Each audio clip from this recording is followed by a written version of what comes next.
Hello everyone, welcome to Raksha knowledge channel. अगर आप किसी भी कम्पिटिटिव एग्जाम की प्रिपरेशन कर रहे हैं तो ये वीडियो आपके लिए बहुत ज़्यादा इंपॉर्टेंट होने वाला है। ये सभी क्वेश्चन वेरी वेरी इंपॉर्टेंट है, किसी न किसी एग्जाम में पूछे जा चुके हैं। नींबू का डायबेक रोग ये तांबे की कमी से होने वाला रोग है। हरित बाली रोग ये किस में होता है? तो बाजरा में होता है हरित बाली रोग। टिक्का रोग मूंगफली में होता है टिक्का रोग। नेक्स्ट देखते हैं खेरा रोग, वेरी वेरी इंपॉर्टेंट है, यूपीपीसीएस में पूछा जा चुका है।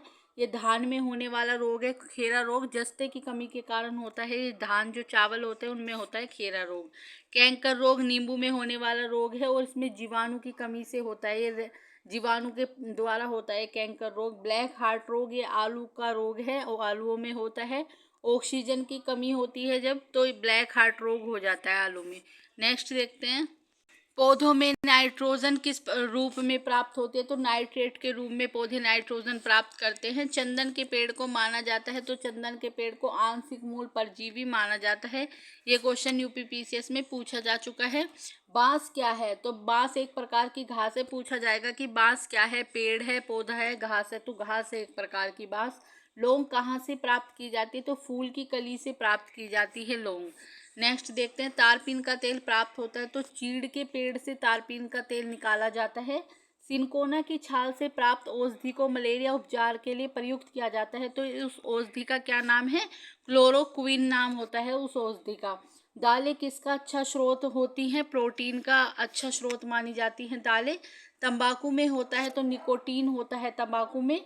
विश्व का सबसे ऊंचा पौधा कौन सा है? तो यूकेलिप्टिस है विश्व का सबसे ऊंचा पौधा। रूपांतरित तना, आलू एक प्रकार का रूपांतरित तना है।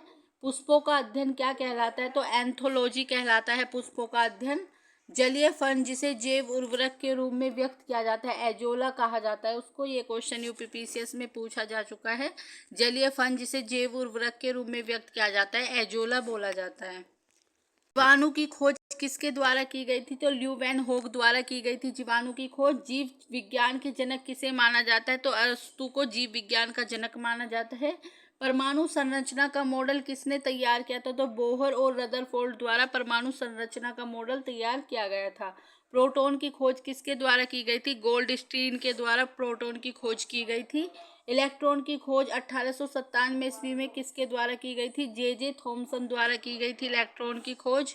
रेडियोधर्मिता की खोज किसके द्वारा की गई थी? हेनरी बैकवेरेल द्वारा की गई थी। ये क्वेश्चन भी पूछा जा चुका है, वेरी वेरी इंपॉर्टेंट है। आर्सेनिक 74 किसके लिए प्रयोग किया जाता है? तो ट्यूमर के लिए प्रयोग किया जाता है आर्सेनिक 74। कोबाल्ट 60 का प्रयोग कैंसर के इलाज के लिए किया जाता है। आयोडीन 131 थायराइड ग्रंथि की सक्रियता के रूप में इसका प्रयोग किया जाता है। सोडियम 24 ये रक्त व्यतिक्रम के रूप में इसका प्रयोग किया जाता है।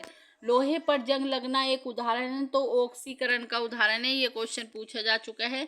सीएनजी का किन किन गैसों का मिश्रण होता है? तो मीथेन इथेन का मिश्रण होती है सीएनजी गैस।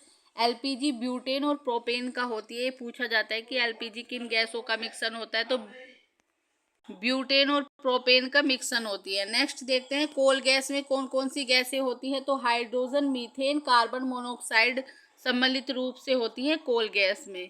नेक्स्ट देखते हैं जल गैस में कौन कौन सी गैसें होती हैं? कार्बन मोनोऑक्साइड और हाइड्रोजन गैसें होती हैं जल गैस में। नेक्स्ट देखें चाकू से काटी जाने वाली धातु है, तो सोडियम चाकू से आसानी से काटा जा सकता है सोडियम को। सोडियम धातु को रखा जाता है, तो मिट्टी के तेल में रखा जाता है सोडियम धातु को। नेक्स्ट देखते हैं फोटोग्राफी में प्रयोग हाइपो क्या होता है? तो सोडियम थायोसल्फेट होता है। बेकिंग सोडे का रासायनिक नाम क्या है? तो सोडियम बाइकार्बोनेट बेकिंग सोडे का रासायनिक नाम है। किस यौगिक का उपयोग अग्निरोधक कपड़ा बनाने में किया जाता है? तो एल्युमिनियम का उपयोग अग्निरोधक कपड़ा बनाने में किया जाता है। वायुयान और रॉकेट बनाने के लिए कौन सी धातु का प्रयोग किया जाता है? तो एल्युमिनियम का प्रयोग किया जाता है। नेक्स्ट देखते हैं लोहे में जंग लगने पर बना पदार्थ। जब लोहे में जंग लग जाता है तो कौन सा पदार्थ बनता है? तो फेरिक एवं फेरस ऑक्साइड बनता है। जंग लगने पर लोहे का भार क्या होता है? तो बढ़ जाता है। जो लोहा होता है उसका भार बढ़ जाता है जब उसमें जंग लग जाता है। लोहे का शुद्धतम रूप माना जाता है, तो पिटवा लोहे को लोहे का शुद्धतम रूप माना जाता है। हरा कशिश या हरा थोता किसे कहा जाता है? फेरस सल्फेट को कहा जाता है। विद्युत का सबसे अच्छा चालक क्या है? तो कॉपर विद्युत का सबसे अच्छा चालक माना जाता है, कॉपर चांदी। नीला थोता किसे कहा जाता है? तो कॉपर सल्फेट को नीला थोता कहा जाता है। वेरी वेरी इंपॉर्टेंट है, कई बार पूछा जा चुका है। लोहे पर जंग से बचने के लिए लोहे से बने पाइपों पर जस्ते की परत चढ़ाने को क्या कहते हैं? तो यशदीकरण कहा जाता है। नेक्स्ट देखो, लकड़ी की वस्तुओं को कीड़ों से बचाने के लिए उसके ऊपर लेप किया जाता है लकड़ी के ऊपर, तो जिंक क्लोराइड का किया जाता है, फिर वो लकड़ी पर कीड़े नहीं लगते हैं, दीमक वगैरह। फोटोग्राफी की प्लेट पर परत चढ़ाई जाती है, तो किसकी चढ़ाई जाती है? सिल्वर ब्रोमाइड की, कई बार पूछा जा चुका है, वेरी वेरी इंपॉर्टेंट है।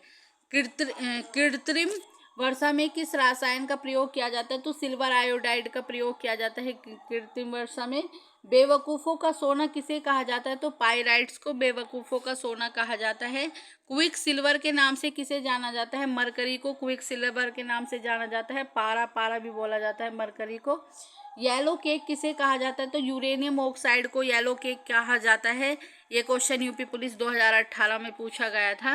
मोनोजाइट बालू कौन सा खनिज पाया जाता है? तो थोरियम पाया जाता है मोनोजाइट बालू में। वेरी वेरी इंपॉर्टेंट है। नेक्स्ट देखते हैं, सौर सेलों में प्रयुक्त होता है, तो सीजियम प्रयुक्त होता है सौर सेलों में। मोबाइल फ़ोन बैटरियों में कौन सी धातु उपयोग की जाती है? तो लिथियम की जाती है। जो मोबाइल फ़ोन होते हैं उनकी जो बैटरी होती है वो लिथियम धातु से बनी होती है। पोटेशियम ब्रोमाइड में किसका प्रयोग किया जाता है? तो फोटोग्राफी में पोटेशियम ब्रोमाइड का प्रयोग किया जाता है। पोटेशियम नाइट्रेट का प्रयोग बारूद बनाने में किया जाता है, पूछा जाता है बारूद बम वगैरह जो होते हैं उन्हें बनाने के लिए किसका प्रयोग किया जाता है?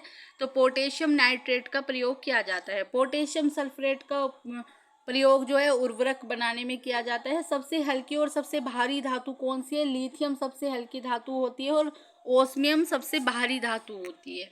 यशद पुष्प किसे कहा जाता है? तो जिंक ऑक्साइड को यशद पुष्प कहा जाता है। वेरी वेरी इंपॉर्टेंट है, कई बार पूछा जा चुका है। रेडियोधर्मी तत्व के भारतवर्ष में भंडार कहाँ पाए जाते हैं? तो थोरियम जो है इसके जो भंडार हैं वो भारत में भी पाए जाते हैं, और भारत में भी जो दक्षिण राज्य है केरल में इसके भंडार पाए जाते हैं। पूछा जाता है कहाँ पर पाए जाते हैं?